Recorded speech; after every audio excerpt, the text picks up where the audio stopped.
political consciousness that's associated with participating in struggle. And every step we take in that regard, the more people understand the deep meaning of what we're up against. The whole system is wrong.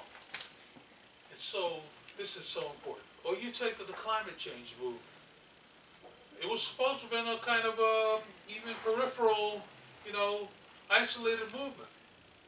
But you saw, what was it, 500,000 or more people, 700,000 in New York just last spring? This movement it's at the center of things now.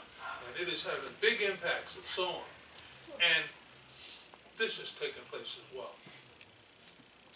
In addition, right now there's a big strike of oil workers, 5,000 I heard the other night, that I think they're steel workers, but they work in the oil industry. Militant strike of workers that some would consider kind of conservative, but they're fighting for their lives now because they see the great dangers that they face. And it's all kind of exploded after the Republicans won the midterm election. And when the Republicans won the midterm election, it was clear that where we are heading is down some really serious and dangerous path in this country. That's why when Obama made that speech at the State of the Union, which shocked some of them, that was the only path he could really take. That was an aggressive attack on the economic and social issues of our time. The fact that he made a statement about Garner and he made a statement about Michael Brown. And the mayor of New York made a statement that, in fact, he has to sit down with his son and said, watch the police.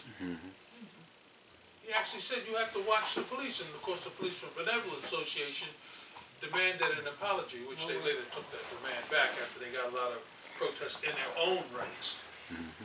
And so this whole thing requires that we not get caught up in just simply how should I put it, the setback of that election and look forward to the struggle ahead, because this thing can go forward. We've been set back before. My God, Reagan got elected twice, even with all these promises. We had 2 Bushes in the middle, and a half-stepping Clinton in there, And even Obama, he makes mistakes as well, but he represents this kind of new point we're at now, where it's possible to open some new doors and move the struggle forward in a new way.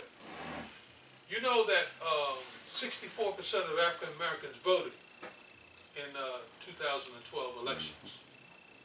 It was higher than any other racial ethnic group.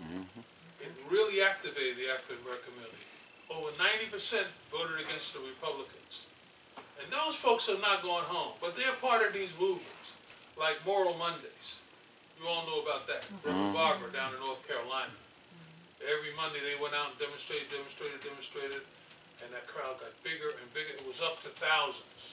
And they're still demonstrating. They just had a big demonstration down there. And Reverend Barber said something very interesting. My time's up, isn't it? I haven't. Reverend Barber had something very interesting, and he said that we are winning this battle. The truth is, they didn't win. The Republicans won the state legislature and won the elections in midterm. But he said, and I think Obama the second time, 12, he lost North Carolina, although he won it the first time, the 8th, in 2008. He said, but we are winning this battle. They're taking on women's rights, right to choose. They're taking on issues of unemployment. They're calling for raising the minimum wage. He's talking about ending tax breaks for the rich and for creating jobs and so forth. This is the head of the NAACP in North Carolina. And they've always been militant in the South. But Barber represents a real important step forward in this regard. And he says the reason we know that we are winning is by the the ferociousness of their attack against us. Interesting concept, but he's right. He's absolutely right. We in the Communist Party know what that's all about, because that ferocious attack has been against us for many, many years, especially coming from the right. And speaking of that, I'm back to Giuliani again. You can see I have a special passion against him. He said the problem with Obama is that he's a damn socialist. And he got that from his white parents. He's a socialist. God, I wish he was. But the point is the red baiting. The racism and red baiting have always gone hand in hand. And that's because even if the Communist Party wasn't there, the whole idea, the whole thrust of the Communist Party and the ideas of the party have been there, have influenced people. See, people don't know, maybe some of you do know, I think you would in this room, that during the Great Depression, the Communists built organized black-white workers in Klan territory in the Deep South. Set up the Steelworkers Union and the United Black and White Workers together in Alabama, the land of Bull Connor. I was just on a program last week where Esther Jackson was in the audience. Esther's now in her 90s. She's 97 now. Still out there. I love Esther, you know. And Esther, her and Jim Jackson, people like Grace Bassett, Angela's mother, Sally Davis, Angela Davis's mother, Sally Davis, they were organizing against Bull Connor in the 30s and 40s in the Deep South, you know? And that's why one of the things that happened when the Civil Rights Movement exploded again in the 60s, and by the way, it was ushered in by a lot of people who worked with the Southern Negro Youth Congress and things that the communists had kicked off in the South back in the 30s. But when that happened, the people, Debbie can tell you, she was down there. People who had been involved in the Southern Negro Youth Congress were involved in the SNCC and in SCLC. And Martin Luther King, the greatest revolutionary Democrat in our time, ain't no question about that in my mind. He transformed this country. Martin Luther King, his staff was composed of people who were or to the left, influence. Jack O'Dell, Sandy Levinson. These people were working with him. And the FBI would say, boom, boom, Mr. Dr. King, either get rid of these people or we're going to expose you as a communist because they're communists. He fired Jack O'Dell twice, took him back. He fired Sandy Levinson. No, he had advisors. People said, now we don't need this problem. You know, same thing when Baird Rustin went down to help. He's the guy who organized the big march, but he was in Montgomery, the FBI. You know, that man's a socialist. He was actually a member of the Young Communist League as a youth. Baird Rustin. That man's a socialist. Get rid of him.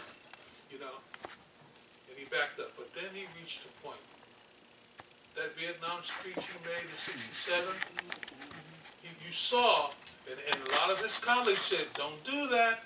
You can't say that the bombs dropped in Vietnam are exploding in the ghettos here. You can't say that the United States is the greatest purveyor of violence. You can't discuss the economics of war and the whole question of its relationship to racism and imperialism and use the words. You can't do that. He said, I think I have to do that. I have to do that. And he did. And he hired these people back. And that was Martin Luther King. In 1968, he came to the centennial of W.B. Du Bois by Freedom Ways magazine to celebrate the centennial of W.B. Du Bois. He made an incredible speech. And I was there. In fact, I met Martin Luther King on that occasion, along with Henry Winston. It was a very nice meeting. But he said in his speech, just to say this for a minute, everybody was scared that he might not like being on the program with some other people who were more left than him, who were on the program. And everything was being done to avoid that kind of problem. Understandably, they were trying to keep this thing together. It was at Carnegie Hall. And nobody had mentioned anything about communism, about Du Bois being a communist, until Martin Luther King took the floor.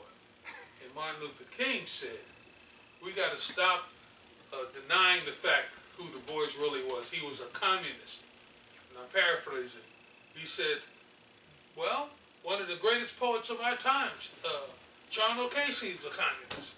He said that Pablo Neruda, one of the greatest poets of our time, was upset in the Chilean Senate as a communist. And he named a whole bunch of other people, and he said, we have to get over this obsessive anti-communist hysteria, he said, as if anti-communism is a mode of critical thinking. That's what he said last week. Nobody quotes that speech. Dr. King broke with that crap because he understood to go forward you had to. We need to understand that the role of this party and the role of the left is very clear as far as I'm concerned. What we bring to the struggle against racism and for peace and equality during Vietnam War, us all now went to North Vietnam when Nixon did his bombing. And we came back with the message that they're bombing civilians, but we also came back with something else. You cannot defeat the Vietnamese people. They have the people behind them, and they are determined to be free. And the world supports them and not you. That's when we came back with that message. It's not just that they were suffering, but that they were fighting. That was the key thing that we told them. Well, we had a role to play. We have a role to play as we go forward. Right now, this right danger is growing and increasing. And you know, it's like when I was a kid going to Salzburger Junior High, there were gangs all over the place. You can't fight all the gangs at one time. You really can't. You might think you can. But you kind of got to get alliances. So I had a cousin, Joe Tyner, toughest guy in the neighborhood. And if I had any trouble in school, Joe said, who's bothering you, man? I said, it's not no, who is bothering you, man? I know Joe Tyner. You know Joe Tyner? No, that's his son. Oh. I'm an older generation. His father is who I'm talking about. Oh, Joe Tyner, I know you're talking about. He's a transit worker? Yeah. And his wife ran for yeah. city council? You're talking about the father. I'm talking about the father. Okay. So Joe would come to the school, you know, and he would just talk to me, you know, you messing with my cousin, man? I'm not messing with your cousin, Joe, no. I'm not messing with your cousin. Don't mess with my cousin, because me and we'll take care of you and all this stuff. He built an alliance. Thank you, Joe. But if you want to beat this ruling class, you've got to beat this most well-organized, most reactionary, most well-financed. The Koch brothers got more money than you could ever count. They're sending their money to these guys. They are financing these fascist, neo-fascist elements. We have to keep them. We beat them. We will make big strides in defeating the ruling class as a whole. That's what we have to understand. So I think we bring that to this struggle, and I'm very proud that we do. Nelson Mandela said that the fight for freedom is no easy walk. And he knew what he was talking about, 27 years in prison. No easy walk. And came out strong. But if we walk together, we can win this battle.